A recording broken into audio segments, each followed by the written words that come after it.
Salut, ici Maps! Aujourd'hui, je vous parle d'un autre livre nominé dans les rendez-vous du premier roman 2020. Et ce livre, c'est Méconnaissable de Valérie Jessica Laporte. C'est un livre, je ne sais pas pour vous, mais pour moi, dont j'avais pas entendu parler du tout. Je m'en allais là-dedans avec zéro attente, zéro idée dans quoi je m'embarquais. Et ma foi, je dois vous dire que je suis surprise. Dans ce livre-là, nous allons suivre une jeune protagoniste qui est, ma foi, assez différente des autres. Elle le ressent qu'elle est très différente de son frère, de ses parents qui sont d'ailleurs séparés. À l'école, elle vit énormément de jugement par rapport à sa différence. Elle est très seule. Son enseignante ne semble pas comprendre ses différences. Les autres enfants autour d'elle non plus. Il n'y a personne qui veut vraiment l'approcher, qui veut faire des liens avec elle. Donc, toute sa vie, c'est d'essayer de plaire aux autres, de les imiter, de faire comme eux pour juste être acceptée. Et il y a une journée qu'elle va en avoir ras-le-bol et qu'elle va prendre son courage à deux mains et fuir. La fuite n'est pas la meilleure option, mais peut-être que cette fois-ci, ça va faire en sorte qu'elle va pouvoir découvrir autre chose que l'indifférence et ou le mépris. Je suis vraiment contente d'avoir lu ce livre-là. De un, ça se lit vraiment très bien. De deux, l'autrice elle-même se dit autiste. Et dans ce livre-là, on plonge dans la tête d'une personne neuroatypique. C'est franchement tellement important.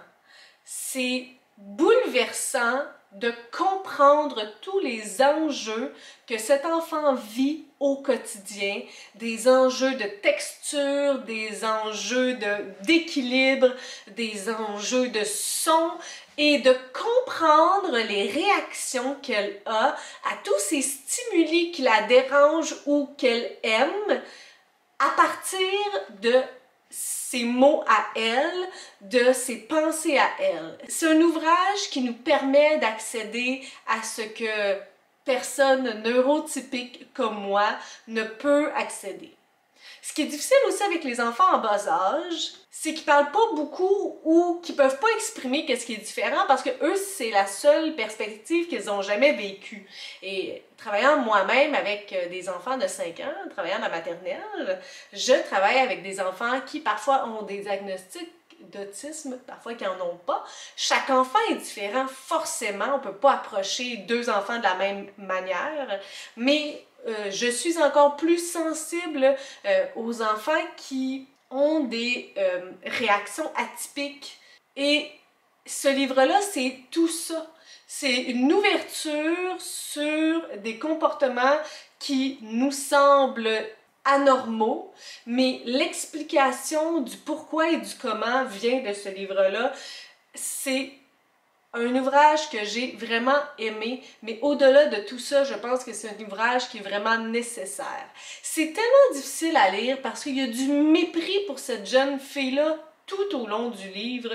Et dans mon cœur, je me dis, ça n'a pas de bon sens que tout le monde réagisse comme ça, que sa mère elle soit autant sans cœur par rapport à elle. Oui, c'est difficile, oui, elle a des comportements qu'elle comprend pas, elle est tellement dans le déni, elle est tellement fermée.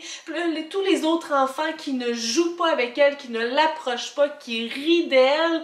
L'enseignante qui a une vision complètement fermée. Au lieu de comprendre cet enfant-là, ça m'a complètement bouleversée. Et il y a beaucoup d'évolutions qui s'en viennent dans le domaine de l'éducation, dans le domaine de la compréhension aussi des enfants. Mais étant peut-être moi-même dans l'éducation, je me dis que ça change plus vite, ou j'aimerais que ça change plus vite, ou je pense qu'on fait en sorte que ça change vite.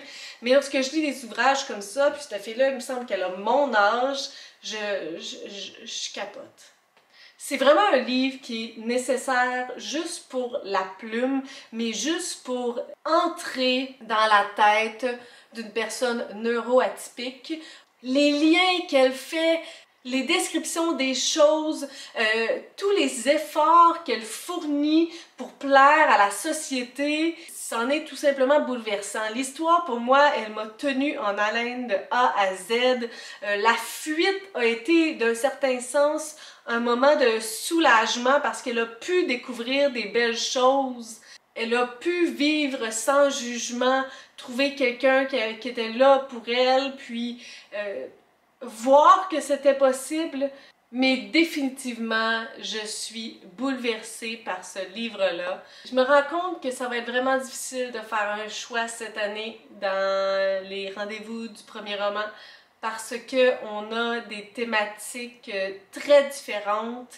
Puis un ouvrage comme ça, c'est un point de vue qu'on voit pas souvent et je peux pas croire que c'est juste en 2020 que je lis ça. Donc d'où l'importance que ce livre-là soit encore plus connu et qu'on ouvre notre cerveau, qu'on ouvre notre pensée et qu'on fasse preuve d'ouverture dans nos interactions, dans notre compréhension du monde et dans notre compréhension des autres. J'ai vraiment beaucoup aimé ça. Sur ce, si vous avez des suggestions, des critiques, des commentaires, n'hésitez pas à le faire en dessous de ma vidéo. Je publie des vidéos assez fréquemment dans une semaine. Si vous avez aimé cette vidéo, n'hésitez pas à mettre un petit pouce ou à vous inscrire à ma chaîne. Et sur ce, je vous souhaite de bonnes lectures.